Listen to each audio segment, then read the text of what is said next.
الحمدلله و الصلاة و السلام علی رسول الله. اما بعد، برادر سوال نمودند که آیا نماز زن از نماز مرد فرق دارد یا نه؟ البته بارک الله فیکم، نماز زن از نماز مرد هیچ فرقی ندارد، بلکه نماز زن مثل نماز مرد است، مثلا به مثل، یک به یک.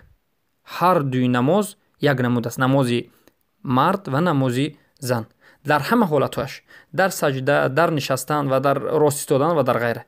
چخیلی که رسول اکرم صلی الله علیه و سلم میگویند که امام بخاری روایت کردند: صلوا کما رأیتمونی اصلی. نماز رو بخوانید، نماز رو ادا بفرمایید، ادا بنمایید چگونه که مرا میبینید که نماز میخونم. رسول اکرم صلی الله علیه و سلم رو وقتی که میبینیم این خطابشون رو، وقتی که نظر میکنیم میبینیم که خطابی عام هست. این خطابشون را رسول الله هم به مردها کردند هم به زنها کردند. پس زنها هم مثل رسول الله صلی الله علیه و سلم نماز میخوانند و مردها هم مثل رسول الله صلی الله علیه و سلم نماز میخوانند. پس علما میگویند از آن چیزی که، یعنی از این حدیثی که ما به شما از روایت بخاری روایت کردیم، از این فهمیده میشود که نماز مرد و نماز زن همه برابر است و در سنت رسول اکرم صلی الله علیه و سلم هیچ روایتی نشده است که نماز زن را از نماز مرد جدا بکند، بلکه عموم قول رسول اکرم صلی الله علیه و سلم که گفتند که نماز را ادا کنید چگونه که مرا میبینید که نماز میخوانم، همه را در بر میگیرد. بارک الله فیکم. اما یک حدیثی هست که امام ابو داوود، ترمذی در سننشون، ابو داوود در سننشون، دارمی از حدیث عایشه و انس روایت کردند که رسول الله میگن انما النساء شقائق الرجال، زنها این شقایق الرجال هستند. البته این خیلی که دیگر از علما میگن به مانند ابن قطان، این حدیثی از عایشه وقتی که روایت شده است، این حدیث میگن ضعیف است، اما از طریق انس رضی الله عنه صحیح است. یعنی از طریق انس رضی الله عنه وقتی که می‌نگریم می‌بینیم که رسول اکرم صلی الله علیه و سلم خودشون بیان کردن که زنها و مردها نمازشون یک نمود است، شقائق الرجال. بارک الله فیکم. پس بعضی از علما در مسئله نشستن زن گفتند که نشستن زن از نشستن مرد در تشهد فرق دارد و دو سه دلیل ها رو از حدیث ذکر کردند که البته این حدیثی که آوردند حدیث ضعیف است.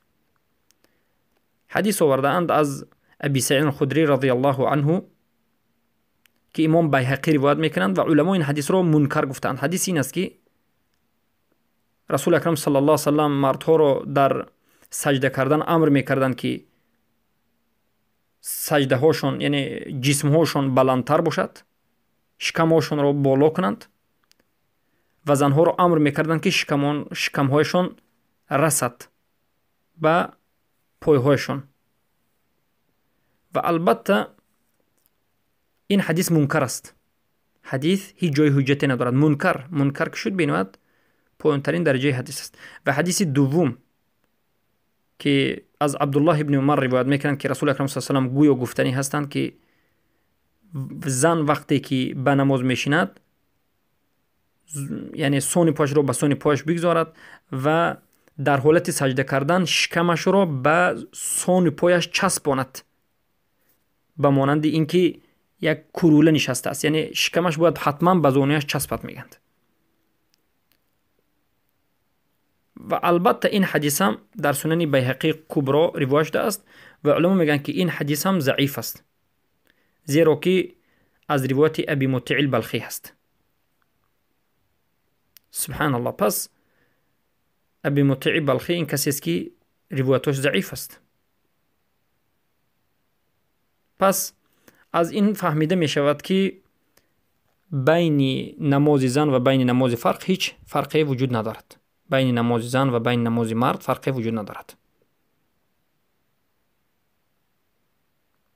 و این چنین از یزید ابن حبیب روایت است که رسول الله صلی الله علیه و سلم مر علی امرأتین تصلیان فقال، رسول اکرم صلی الله علیه و سلم از نزد دو زن گذشتند که اینها دو زن نماز میخونند. گفتند هر وقت که هر دو شما سجده میکنید بعضی از گوشتتون رو به زمین چسبانید، یعنی خودتون رو به زمین چسبانید، شکمتون رو به پای و پایتون رو به زمین. و گفتند که البته زن به مانند مرد نیست. این روایت در سنن ابو داود ذکر شده است و بیهقی هم روایت کردند، لیکن این از مراسیلی ابو داود است، مرسل است و مرسلی که از قسم های ضعیف است، البته حجت گرفته نمی شود. و ابن ابی شیبه بعضی از آثار بعضی از سلف را ذکر کرده اند در مسئله فرق بین نماز و مرد، اما هیچ حجتی وجود ندارد. حجت در کلام الله و کلام رسولش است. کلام رسول اکرم صلی الله علیه و سلم در بین ما وجود دارد که هیچ فرق را در بین نماز زن و نماز مرد نگذاشتند. و امام بخاری رحمه الله میگند كانت ام الدرداء تجلس في صلاتها جلسة الرجل و كانت فقیها. ام الدرداء در نمازشان مثل نشست مرد می نشستند و فقیه بودند و هیچ کسی رد نمی کرد. ام الدرداء صحابیه. بارک الله فیکم. پس از این سخن ها فهمیده می شد که بین نماز زن و بین نماز مرد هیچ فرقی ندارد. بارک الله فیکم.